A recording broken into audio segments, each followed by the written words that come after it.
श्री परमात्मने नमः। श्रीमद् भागवत रसामृत श्री रामचंद्र डोंगरे जी महाराज द्वारा रचित श्रीमद् भागवत रहस्य का नया संस्करण, भागवत रहस्य का नया संस्करण। इससे पहले हमने श्रवण किया भाग 59। आज हम श्रवण करने वाले हैं भाग 60। हमारी वाणी भगवत गुणगान करे। आज हम इसको विस्तार से श्रवण करेंगे। कृष्णस्तु गृहकृत्येषु व्यग्रायां मातरे प्रभु आद्राक्षीदर्जनौ पूर्वं गृह्यको धनदात्मजौ। 9वें अध्याय में यशोदा माता कृष्ण को बांधती हैं, यह कथा आई है। 10वें अध्याय में यमलार्जुन की मोक्ष की कथा है। नारद जी के शाप से कुबेर के 2 बालक नंदी जी के आंगन में 2 पेड़ बन गए थे। इन दोनों बालकों को अपने बाप की संपत्ति बिना मेहनत किए मिली थी। इनका नाम नल, कुबेर और मणिग्रीव था। बिना मेहनत से प्राप्त संपत्ति बुद्धि को भ्रष्ट कर देती है। अति संपत्ति में 3 दोष हैं: जुआखोरी, मदिरापान, स्त्री प्रसंग। यत्र स्त्री द्वितमासवः। अति संपत्ति के कारण जुआखोरी का व्यसन आ जाता है। अति संपत्ति से मांस, मदिरा का व्यसन पैदा हो जाता है। संपत्तिवान लोग सादा भोजन नहीं करते, वे वासना विकार बढ़ने वाले तामसी अन्न का सेवन करते हैं। तदुपरांत अति संपत्ति में स्त्री भोग का व्यसन होता है। कुबेर के दोनों पुत्र अनेक गंधर्व कन्याओं से विवाह करते हैं, मदिरा पान कर स्त्रियों के साथ क्रीड़ा करते हैं। नारद जी को यह देखकर क्रोध आया। उन्होंने सोचा कि यह गंगा तट बहुत पवित्र है। ये विलासी लोग गंगा तट पर आकर इस तीर्थ को भ्रष्ट कर रहे हैं। विलासी लोगों के आने से तीर्थ देवों को भी कष्ट होता है। कितने ही लोग गंगा तट पर, यमुना तट पर बैठकर अपने घर की बातें करते हैं। यदि घर की बातें ही करनी थी तो उसे छोड़ा ही क्यों? तुम किसी यात्रा में जाओ, भगवान के लिए घर छोड़ो। भगवान में यह विश्वास करो कि यह तुम्हारा घर संभाल लेगा, तुम्हारे बच्चों को संभाल लेगा। घर में रहकर गंगा जी और यमुना जी का स्मरण करना पुण्य है, किंतु गंगा जी के किनारे बैठकर घर का स्मरण करना पाप है। नारद जी सोचते हैं कि मनुष्य को कितना सुंदर शरीर मिला है। प्रभु ने बिना टूटे फूटे यह शरीर दिया है। इसका दुरुपयोग वह भोग विलास में करता है। इस जीव को यह पता नहीं है कि इस शरीर पर किसका अधिकार है। माता यह समझाती हैं कि पुत्र हमारा है, मैंने इसे पेट में 10 मास रखा है, वरना यह पैदा ही नहीं होता। इस प्रकार माता अपने पुत्र के शरीर पर अपना अधिकार जताती है। बाप यह समझता है कि पुत्र मेरा है, मेरे बिना पुत्र पैदा ही नहीं होता। इस प्रकार पुत्र शरीर पर मेरा अधिकार है। पत्नी यह कहती है कि जब तक विवाह नहीं हुआ था तब तक आप दोनों का अधिकार था। मैं अपने माँ बाप को छोड़कर यहाँ आई हूँ। इस शरीर पर अब आपका कोई अधिकार नहीं, अब इस पर मेरा अधिकार है। अग्निदेव इन सब से पहले कहते हैं कि पिता, माता और पत्नी इस शरीर पर अपना अपना अधिकार जताते हैं, किंतु प्राण निकल जाने के बाद कोई इसे घर में रखने को तैयार नहीं होता। ये लोग उसे जल्दी से जल्दी स्मशान में ले जाते हैं। वे मुझे मेरा भोजन देने के लिए वह शरीर मेरे पास ले आते हैं। यह शरीर मेरा भोजन है, इस पर मेरा अधिकार है। प्रभु ने यह फैसला किया कि इस शरीर पर न तो पत्नी का, न पिता का, न माता और न अग्नि का अधिकार है, इस पर भगवान का अधिकार है। यह जीव अनेक योनियों में भटकते भटकते थक जाता है, इसलिए प्रभु को इस पर दया आती है और वह इसे मनुष्य योनि प्रदान करते हैं, जिससे यह परमात्मा का काम करे और उनकी शरण में जाए। भगवान ने मानव शरीर भगवान की भक्ति करने के लिए दिया है, फिर भी कोई मनुष्य भक्ति नहीं करता। मनुष्य को सुंदर शरीर मिला है, घर में सब सुविधाएं मिली हैं, फिर भी वह भोग विलास में फंस फंस गया है, अपने को भूल गया है। नारद जी ने शाप दिया कि जाओ तुम वृक्ष बन जाओ। जो संपत्ति और शक्ति का दुरुपयोग करता है वह दूसरे जन्म में वृक्ष बन जाता है। भगवान वृक्ष को धूप सहने, ठंडी सहने की तपश्चर्या कराते हैं, इसके लिए विवश कर देते हैं, धूप और ठंडी सहने के लिए। इसलिए भगवान यदि तुमको खूब संपत्ति दें तो सुख मत भोगना, नित्य कुछ दुख सहन करके भी भक्ति करना, तप करना। यदि तप नहीं करोगे वृक्ष बनना पड़ेगा। वृक्ष को तप करनी ही पड़ती है। नारद जी ने उनको शाप दिया कि तुम नंद बाबा के आंगन में वृक्ष होगे। नारद जी उस समय गंगा तट पर विराजमान थे, किंतु उनका मन गोकुल में था। इसलिए नारद जी के मुख से यह वाणी निकली कि तुम नंद बाबा के आंगन में वृक्ष बनोगे। नारद जी ने क्या यह शाप दिया या वरदान दिया? नल कुबेर और मणिग्रीव ने नारद जी से हाथ जोड़कर कहा कि महाराज, हमारी भूल हुई है, हम आपसे क्षमा चाहते हैं, आपकी शरण में आए हैं। नारद जी ने कहा, नंद बाबा के आंगन में बालकृष्ण लाल का चरण स्पर्श पाकर तुम्हारा उद्धार होगा। वह ही नल कुबेर और मणिग्रीव नंद जी के आंगन में 2 वृक्ष हैं। प्रभु ने नारद जी का वचन पूरा करने के लिए यह लीला की है। न जाने कितनों के वचन पूरा करने के लिए प्रभु ने श्री कृष्ण रूप धारण किया है। बाल कृष्णलाल ओखली खींचने बाहर आते हैं। ये दोनों वृक्ष नंद बाबा के आंगन में थे। उनके बीच से होकर बाल कृष्णलाल बाहर निकले और दोनों वृक्षों के बीच फैली हुई ओखली को जोर से खींचकर बाहर निकाला। श्री कृष्ण चरण के स्पर्श से ये दोनों वृक्ष 2 देव पुरुष के रूप में बदल गए और श्री कृष्ण कन्हैया लाल की जय जयकार कहकर उन्हें बारंबार वंदन करते हैं, उनकी स्तुति करते हैं।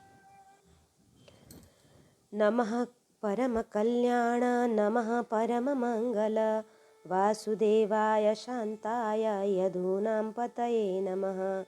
वाणी गुणानुकथने श्रवणोय कथायाम्, अस्तौ च कर्मसु मनस्तव पादयोर्न, स्मृत्यां शिरस्तव निवास जगत प्रणामे, दृष्टिः सतां दर्शनेस्तु भवत्तनूनां। वे कहते हैं कि अब हमारी एक एक इंद्रियों को भक्ति से सराबोर कर दीजिए। हमारी वाणी भगवत गुणानुवाद करे, गुणानुगान करे, आपका गुणगान करे। यदि तुम किसी मानव का अति वर्णन करोगे तो जीव और मन खराब होंगे। जीव और मन से परमात्मा का गुणगान करो। भगवान के चरण कैसे हैं, भगवान के नेत्र कैसे हैं, भगवान का स्वरूप और भगवत स्वरूप स्वभाव का वर्णन करने से ही वाणी पवित्र बनती है। संसार का वर्णन करने से जीव अपवित्र बनती है, अपावन बनती है, मन विकृत बनता है। नल कुबेर और मणिग्रीव कहते हैं, हे भगवान, हम आपका वर्णन करें, हम आपकी कथा कहें, ऐसे कृपा कीजिए। प्रभु ने नल कुबेर और मणिग्रीव को सदगति दे दी। उनके स्वधाम में जाने के बाद कड़कड़ कड़कड़ कड़ का शब्द होता है और वे दोनों एक जोर से धड़ाके के साथ जड़ से उखड़कर जमीन पर गिर पड़ते हैं। गोपी और ग्वाल बाल यह बात सुनते ही दौड़ पड़ते हैं। वह कहते हैं, क्या हुआ, क्या हुआ? ये वर्षों के पुराने पेड़ किस तरह जड़ से उखड़ गए हैं? अरे वहीं पर कन्हैया ओखल के साथ बंधा हुआ है।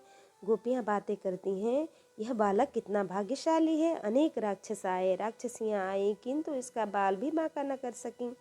यह बच जाता है। भगवान की कैसी कृपा है। ये वृक्ष किस तरह गिरे होंगे? नंद बाबा ने जो ही सुना कि 2 वृक्ष टूट कर गिर गए हैं, त्यों ही वे इधर उधर को दौड़ पड़े। उन्होंने दूर से देखा कि दोनों वृक्ष टूट कर गिर गए हैं और कन्हैया ओखली के साथ बंधा पड़ा है।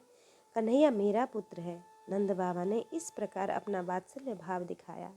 उनको ऐसा प्रतीत हुआ कि मेरा बालक घबरा गया है।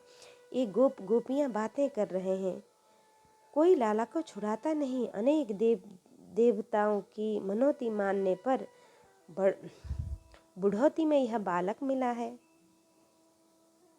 इसकी माता को जरा भी इसकी चिंता नहीं है। नंद बाबा यह दृश्य न देख सके, आंखें गीली हो गईं। वे दौड़कर उस स्थान पर आ गए लाला ने देखा कि नंद बाबा दौड़ते हुए आ रहे हैं, इसलिए वे मुझे छुड़ा देंगे। लाला ने दोनों हाथ जोड़ कर ऊंचा किया और कहा, बाबा मुझे मेरी माता ने बांधा है। नंद बाबा ने कहा कि बेटा मैं तुझे छुड़ा देता हूँ।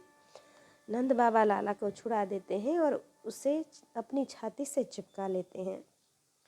पिता पुत्र एकाकार हो जाते हैं। लाला बाबा को प्यार करता है और कहता है, बाबा मेरी माता मुझे बांधती है और मारती है। नंद बाबा ने कहा कि तेरी माता तुझे बांधा किंतु मैंने तुझे छुड़ाया। लाला ने कहा, हाँ आपने छुड़ाया है। नंद बाबा ने पूछा, तू किसका लड़का है? कृष्ण ने कहा कि मैं अपनी माता का बालक हूँ। नंद बाबा की बड़ी इच्छा है कि लाला कभी यह कहे कि मैं बाबा आपका बालक हूँ, आपका पुत्र हूँ, लेकिन उनकी इच्छा परिपूर्ण न हुई। वे बाल कृष्ण लाल को लेकर घर में आए और यशोदा जी को उलाहना दिया कि क्या तेरी बुद्धि खराब हो गई है? तुमने मेरे लाला को क्यों बांधा? यशोदा माता ने कहा, सब मुझे ही उलाहना देते हैं, गोपियाँ मुझे उलाहना देती हैं, किंतु इसे चोरी करने की आदत पड़ गई है। नंद बाबा ने कहा कि यह अभी बालक है, बाल्यावस्था में सब ऐसा ही करते हैं, बड़ा होने पर भला ऐसा क्यों करेगा? तूने लाला को बांधकर अच्छा नहीं किया। यशोदा माता व्याकुल हो गई और कहा कि मैंने प्रेम से बांधा है। वे लाला को प्रेम से बुलाती हैं, बेटा तू मेरे पास आ। लाला ने माता के पास जाने से इनकार करते हुए कहा कि मैं तो बाबा का पुत्र हूँ। लाला को खुश करने के लिए नंद बाबा ने कहा, लाला तू रो मत, तुझे तेरी माँ ने बांधा था तो मैं उसे खंबे से बांध दूंगा और सोटी से मारूंगा। लेकिन यह सुनकर भी कन्हैया खुश नहीं हुआ। लाला ने कहा, बाबा मेरी माता भले मुझे मारे किंतु उसे न बांधिए और न मारिए, वह मेरी माता है। यशोदा माता इसे सुनती हैं और कहती हैं कि बालक का यह कैसा प्रेम है, मुझे सब रोकते थे किंतु मैंने इसे बांधा, मेरी बुद्धि ही बिगड़ गई थी, मैं बहुत निष्ठुर बन गई हूँ। यह कैसे प्रेम कर रहा है और मेरे बांधे जाने के बाद पसंद नहीं करता। मैं इसकी योग्य माता नहीं हूँ, मैं निष्ठुर हूँ, यह प्रेम की मूर्ति है, सबके साथ प्रेम करता है। यह सोचकर यशोदा माता रोने लगती हैं और कहती हैं कि कन्हैया मेरी गोद में कब आएगा? वह मुझसे रूठ गया है, वह मेरे पास नहीं आएगा। माता का हृदय विकल हो उठा है। कोई भी जीव जब परमात्मा के लिए रोने लगता है तब प्रभु को दया आ जाती है। लाला ने देखा कि मेरी माता मेरे लिए रो रही हैं। उसी समय लाला ने नंद बाबा से कहा, बाबा मुझे तो भूख लगी है, आपके पास तो कुछ है ही नहीं, मैं आपका लड़का नहीं हूँ बल्कि अपनी माता का लड़का हूँ। यह कहकर कन्हैया बाबा को छोड़ दौड़ता दौड़ता अपनी माता के पास पहुँच जाता है, उनकी गोद में बैठ जाता है और उनसे कहता है कि माता मैं आ गया। उस समय माता ने अपनी आंखें खोलकर देखा तो कन्हैया उनकी गोद में था। माता ने उसे अपने हृदय से लगा लिया और कहा कि मेरा रोना इससे सहा नहीं गया, मेरी आंखों में आंसू आना इसे सहन नहीं होता है, यह मुझसे बहुत प्रेम करता है। माता लाला को प्रेम करने लगी। रस्सी से बांधे जाने के कारण लाला का नाम दामोदर पड़ गया। ग्वाल बालों ने आज अपने अपने घरों में पानी भी नहीं पिया क्योंकि उनका कन्हैया बांधा गया है। लाला ने कहा कि मैंने अपने मित्र से कहा था कि अपनी माता का बंधन छूट जाने पर वह सबको अपनी ओर से खाने की दावत देगा। माता मुझे मित्रों को खाने के लिए दावत देनी है। यशोदा माता ने कहा, बेटा घर में सभी चीज़ें तैयार हैं, तुम सब एक साथ खाने बैठ जाओ। लाला ने कहा कि मुझे आज परोसना है, मुझे परोसने में बड़ा आनंद आता है, खाने में आनंद नहीं आता। जब मैं अपने मित्रों को खिलाता हूँ तब मुझे और भी आनंद आता है। खाने वाले की अपेक्षा प्रेम से परोसने वाले को 1000 गुना सुख मिलता है। खाने वाले में भगवान के दर्शन करो, प्रेम से परोसो। कुछ लोग परोसते समय दौड़ते दौड़ते चलते हैं, ऐसा नहीं होना चाहिए। जो खिलाकर तृप्त होता है वह सच्चा वैष्णव है। यशोदा माता समझाती हैं, बेटा तू अभी छोटा है, तुझे परोसना नहीं आएगा। बाल कृष्ण लाल ने कहा कि मुझे परोसना बड़ा अच्छा लगता है और अच्छा आता है, आप मुझे परोसने दीजिए, मेरे मित्र भूखे हैं। यह कहकर बाल कृष्ण लाल परोसने लगे। सभी उनकी जय जयकार करते हैं और प्रेम से भोजन करते हैं। वे यह भी कहते हैं कि आज बहुत खाया, बहुत खाया, अब मेरे पेट में जगह नहीं है। कन्हैया कहता है कि मेरे गुरु ने मुझे ऐसा मंत्र सिखाया कि उसे बोलने पर पेट के अंदर भी दिखाई देती है। मैं उसके प्रभाव से देख रहा हूँ कि अभी तुम्हारे पेट में 2 मालपुए की जगह और है। इस प्रकार वे प्रेम से मालपुआ परोसते हैं, बारंबार मित्रों से विनोद करते हैं। इससे बालक प्रसन्न हो जाते हैं। कन्हैया एक एक का हाथ पकड़ता है, उसे उठाता है और जल देता है। एक मित्र कहता है, मेरा पेट बहुत भर गया है, मुझसे तो उठा नहीं जाता। लाला तूने मुझे बहुत परोस दिया था, अब तो यदि कोई बिछौना बिछा दे तो यहीं सो जाऊं। इस समय मुझे नींद आ रही है। कन्हैया आनंद में मजाक में जवाब देता है, मित्र प्रसाद तो मेरा था किंतु पेट तो तेरा था, तूने इतना अधिक क्यों खा लिया। मित्रों ने कहा कि लाला जब परोसने लगा तो अपने आप ही अधिक खाया गया। इस प्रकार सब विनोद करते हैं और परमानंद को प्राप्त होते हैं।